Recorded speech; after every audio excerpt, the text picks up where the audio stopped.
Cinema തിയേറ്ററുകളിൽ ചിന്തിക്കാൻ പറ്റില്ല. കാരണം ഇങ്ങനത്തെ സബ്ജക്റ്റുകൾ ആരും എടുത്ത് അതിൻ്റെ ഡീറ്റെയിലിങ്ങിലേക്ക് പോയി സിനിമ ചെയ്യാറില്ല. ഞാനെങ്കിൽ ഡയറക്ടറിനോട് ചോദിച്ചപ്പോൾ പുള്ളി പറഞ്ഞു ഇപ്പം ചെയ്താലേ ഇത് ചെയ്യാൻ പറ്റും, ഇത് ചെയ്യാൻ പറ്റില്ല. നമ്മൾ പണ്ട് തിങ്കളാഴ്ച നല്ല ദിവസം എന്നൊക്കെ പറഞ്ഞ പത്മരാജൻ സിനിമകൾ കണ്ടിട്ടുണ്ട്. എന്നാൽ അതേ ജോണറിൽ പെടുത്താൻ പറ്റുന്ന അതേ കാര്യങ്ങളൊക്കെ ചർച്ച ചെയ്യുന്ന സിനിമ തന്നെയാണ്. പക്ഷേ ഇന്നത്തെ ജീവിത സാഹചര്യത്തിൽ നിന്ന് പറയുമ്പോൾ എന്തൊക്കെ മാറ്റങ്ങളാണ് അതിലുണ്ടാവുക എന്ന് പറയുന്നത് വളരെ സീരിയസ് ആയിട്ട് ജീവിതത്തെ നോക്കിക്കാണുന്ന ഒരു സംവിധായകൻ്റെ ഒരു സിനിമയാണ് നാരായണൻ. ടെക്നിക്കലി പറയുകയാണെന്നുണ്ടെങ്കിൽ മനോഹരമായ എഡിറ്റിങ്ങും ക്യാമറ വർക്കും ബാക്ക്ഗ്രൗണ്ട് സ്കോറും പെർഫോമൻസുകൾ ഉള്ള മനോഹര സിനിമയാണ്. പ്രത്യേകിച്ചും ഇതിലെ ആക്ടേഴ്സ് ജോജി, സുരാജ്, അലക്സരൻ ഇങ്ങനത്തെ 3 പ്രതിഭകൾ ഒരു സീനിൽ നിന്നിട്ട് പെർഫോം ചെയ്യുന്നു. അഭിനയിക്കുകയാണോ ജീവിക്കുകയാണോ പോലും അറിയാത്ത രീതിയിലുള്ള പെർഫോമൻസ് ആണ്. ഇങ്ങനെയൊക്കെ കാണുമ്പോൾ ഇതൊക്കെ എങ്ങനെയാണ് ചെയ്യുന്നതെന്ന് നമുക്ക് അനുഭവം. അപ്പം ഇത് ഈ വർഷം സെൻസർ ചെയ്ത സിനിമയാണ്. ഈ വർഷത്തെ മത്സരങ്ങളിലൊക്കെ ഇത് പോകും തന്നെയാണ് എൻ്റെ വിശ്വാസം. ഇതിന് നല്ല അപ്രീസിയേഷൻ ഉറപ്പായിട്ടും കിട്ടുകയും ചെയ്യും. അന്നേരം ചേട്ടാ ഈ സിനിമ കണ്ടില്ലല്ലോ നമുക്ക് വിഷമിച്ചിട്ട് കാര്യമില്ല. കാണാൻ ആഗ്രഹിക്കുന്നത് ഇങ്ങനത്തെ സിനിമകൾ ഇപ്പം തന്നെ കണ്ട് പ്രോത്സാഹിപ്പിക്കേണ്ടത്. അതാണ് എനിക്ക് ഈ സിനിമയെ പറ്റി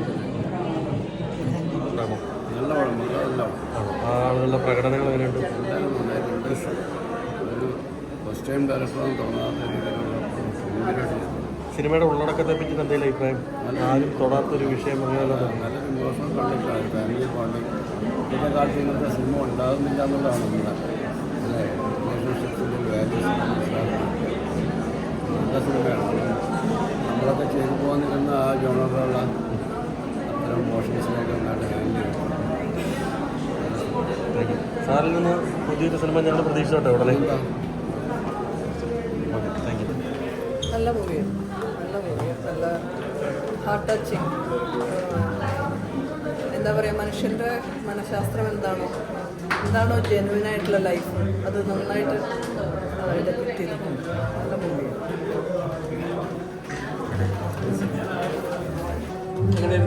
കൊള്ളാം, നല്ല പടം. ഫാമിലി മൂവിയാണ്. ടൈം വാച്ച് നന്നായിട്ടുണ്ട്. ആ കുഴപ്പമില്ല, ഫാമിലി മൂവി. ഇല്ല അങ്ങനെ കുഴപ്പമൊന്നുമില്ല, അത്ര ഇതില്ല. എന്നാലും വൺ ടൈം കണ്ടിരിക്കാം. അല്ലാതെ പെർഫോമൻസ് വൈസ് ആണെങ്കിലും എല്ലാം കൊണ്ട് കൊള്ളാം. ഇഷ്ടപ്പെട്ടു. ആ ഇത് അടിപൊളിയാണ്. നമ്മൾ സിനിമയുടെ കുറിച്ച് പറയുന്നല്ലോ, എന്തായാലും അറിയാലോ. പിന്നെ 2 ആഴ്ചയായി പടം ഇറങ്ങി ഇല്ലേ? ഒരാഴ്ചയായി. പിന്നെ അഭിപ്രായം പറയാൻ പറഞ്ഞാൽ വേറെ ഉഗ്രമ്പടം എല്ലാ ഏരിയയിലും ഉണ്ടാവും. കാസ്റ്റിങ്ങും അതിൻ്റെ ടെക്നിക്കൽ സൈഡെല്ലാം നല്ല സിനിമ ഇഷ്ടപ്പെട്ടു. ഒരു മ്യൂസിക് ഫ്ലേവറൊക്കെ ഉള്ള മൂവിയായിരുന്നു. Different genre, different thing. ഇതുവരെ മലയാള സിനിമ ഞാൻ കണ്ടിട്ടില്ല അങ്ങനെ.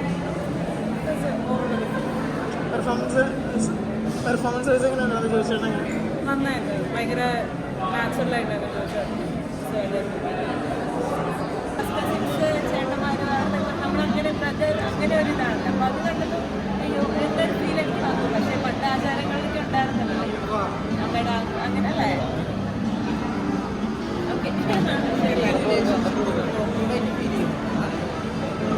അത് അതേപോലെ അത് എൻ്റെ ഒരു ഇതിൽ എനിക്കതിനെ കുറച്ച് ഡൈജസ്റ്റ് ചെയ്യാനായിട്ടുള്ളൊരു ബുദ്ധിമുട്ടാണ്. പിന്നെ നമ്മുടെ കസിൻ നമ്മുടെ ബ്രദേഴ്സൊക്കെ നമ്മൾ പിന്നെ പപ്പഴത്തേക്ക് നമ്മളത് ഭയങ്കര ബ്രദർ സിസ്റ്റർ ആ ഒരു അങ്ങനെയാണ്. അപ്പോൾ ഇങ്ങനെ പക്ഷെ അങ്ങനെ ഉണ്ടായാലും സംസാരിച്ച് പോലെ പണ്ടൊക്കെയാണ് വലിയ ഉറപ്പുള്ള മനുഷ്യരുടെ ഒരു കോൺസെപ്റ്റ് ഉണ്ട്. പക്ഷെ അതിനൊക്കെ മാറി ഇപ്പോൾ ജീവിക്കുമ്പോൾ പുതിയ ഫിലിം ഏതെങ്കിലും ഇല്ല. ടോട്ടലി അത് ആക്ടേഴ്സ് ആണെങ്കിലും മേക്കിംഗ് ആണെങ്കിലും എല്ലാം വളരെ നൈസായി ചെയ്തു. വളരെ ഭംഗിയായിരുന്നു. ഈ അടുത്തൊന്നും അങ്ങനെ ഒരു സ്വീറ്റ് മൂവി എനിക്കറിയില്ല. ആൾക്കാരുടെ ഇടയിലേക്ക് ആ ഒരു സാധനം എത്തിയിട്ടില്ല എന്ന് ഫീൽ ചെയ്യുന്നു. ആൾക്കാർക്ക് ചിലപ്പോൾ സംശയാർക്കുള്ളായിരിക്കും പോകണോ വേണ്ടയോ എന്നുള്ളത്. സംശയം മാറ്റി വയ്ക്കുക സിനിമ കാണാമെന്നത് മാത്രം അതിനുള്ള പ്രതിവിധിയായിട്ടുണ്ട്. പിന്നെ പിന്നീട് കണ്ടു കഴിഞ്ഞാൽ നല്ലൊരു ട്രീറ്റ് ആയിരിക്കും. തീർച്ചയായിട്ടും ഫാമിലി ആയിട്ട് ഒന്ന് കാണാൻ പറ്റുന്ന വളരെ സ്വീറ്റ് ആയിട്ടൊരു മൂവിയാണ്.